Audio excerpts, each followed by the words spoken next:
The morning sun cast long shadows across the sprawling ranch that stretched for miles beyond the horizon. The settlement that had grown around it stood like a collection of wooden teeth against the vast landscape of the American frontier. It was 1887, and the town of Copper Ridge had become something of a beacon for those seeking to build a new life in the untamed West.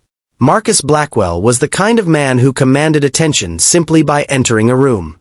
Standing nearly 7 feet tall and broad as an ox, the giant rancher cut an imposing figure that both inspired confidence and, in some cases, genuine fear.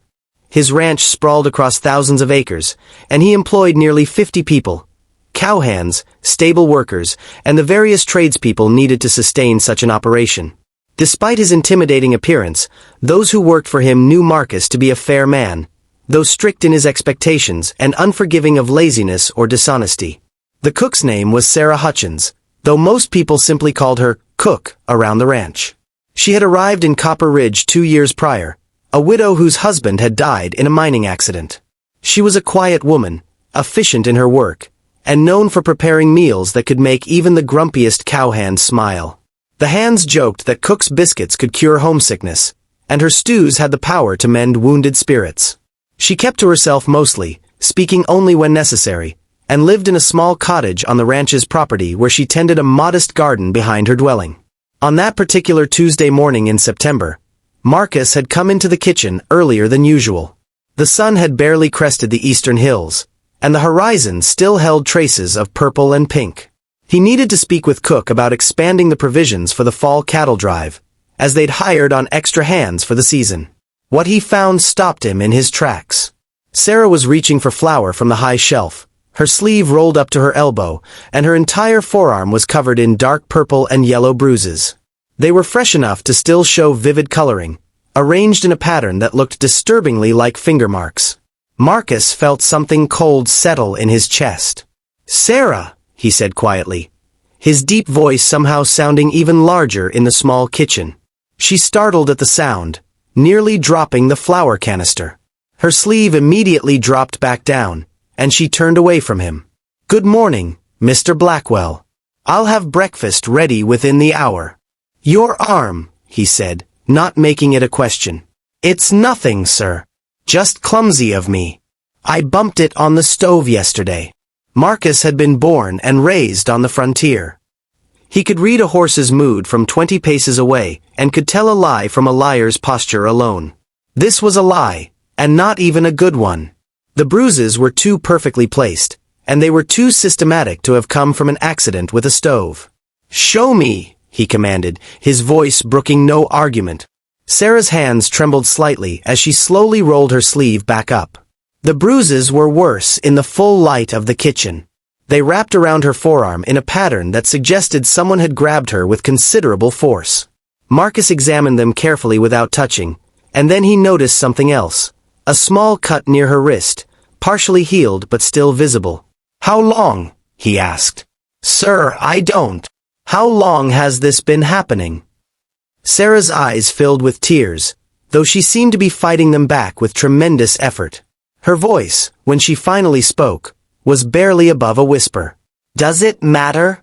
There's nothing to be done about it. He's got his reasons, and I've got my job and my cottage.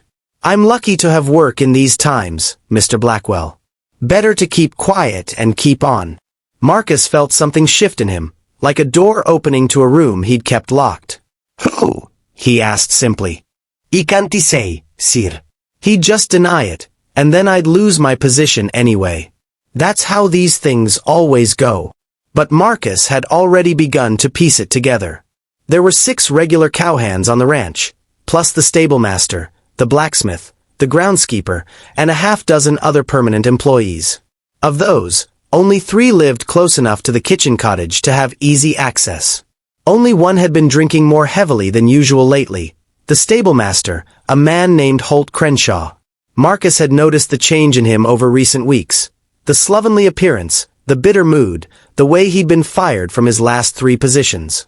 Without another word to Sarah, Marcus left the kitchen. He moved with surprising grace for a man of his size, heading directly toward the stables. He found Holt there, working on a saddle with little enthusiasm.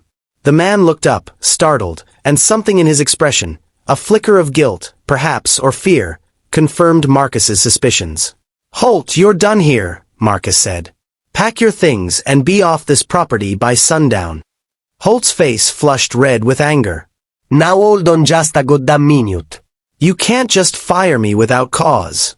I've been working this ranch for—" "You've laid your hands on Sarah Hutchins," Marcus said, his voice so quiet it was terrifying. "That is all the cause I need."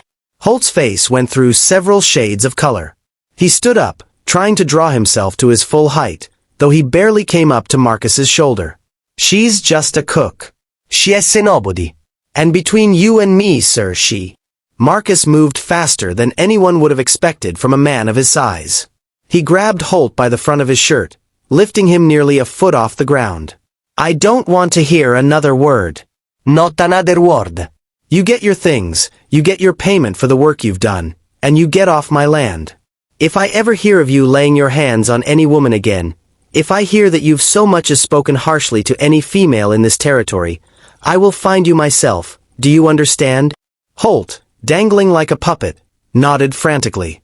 Marcus set him down but did not step back, remaining close enough to ensure the message had been received clearly. The news spread through the town like wildfire. By that evening, everyone in Copper Ridge knew that Marcus Blackwell had fired Holt Crenshaw for beating his cook.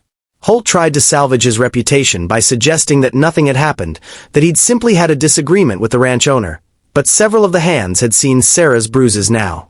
The town's doctor, a woman named Elizabeth Grant who was one of only 3 female professionals in the region, had examined Sarah at Marcus's insistence and documented her injuries. What shocked the town most wasn't the firing. Men were fired all the time for various infractions.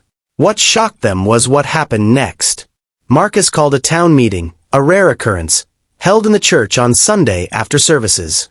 He stood before the assembled townspeople, looking every bit the giant that his nickname suggested, and he spoke about something that most people didn't dare discuss in polite society.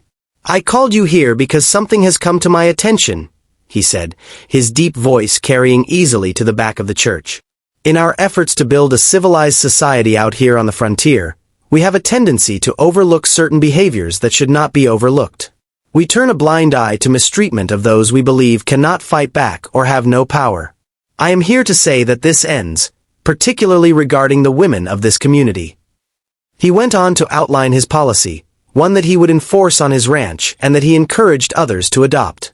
Any man who raised a hand against a woman would be immediately terminated from employment. Any man who behaved with disrespect toward the women of the community would find himself without shelter or supplies in a town that, by unofficial consensus, would refuse to do business with him. The room erupted. Some men applauded. Others looked outraged. The Reverend looked stunned. But something had shifted in Copper Ridge that day. Within a year, 3 other ranchers had adopted similar policies. Within 5 years, the town had become known throughout the territory as a place where women were treated with respect and where such violence was not tolerated. As for Sarah, she remained cook at the Blackwell Ranch for another 30 years, eventually becoming something of an institution in the household. She mentored younger girls who came to work in the kitchen, teaching them not just cooking skills but also how to recognize when they should stand up for themselves. Marcus Blackwell became a legend, not just as a successful rancher, but as a man who had stood up for what was right when doing so was unpopular and uncertain. The town of Copper Ridge remembered the day the giant rancher noticed bruises and chose to act. It became a moment that defined not just the man, but the community, showing that one person's courage to do the right thing could reshape an entire culture.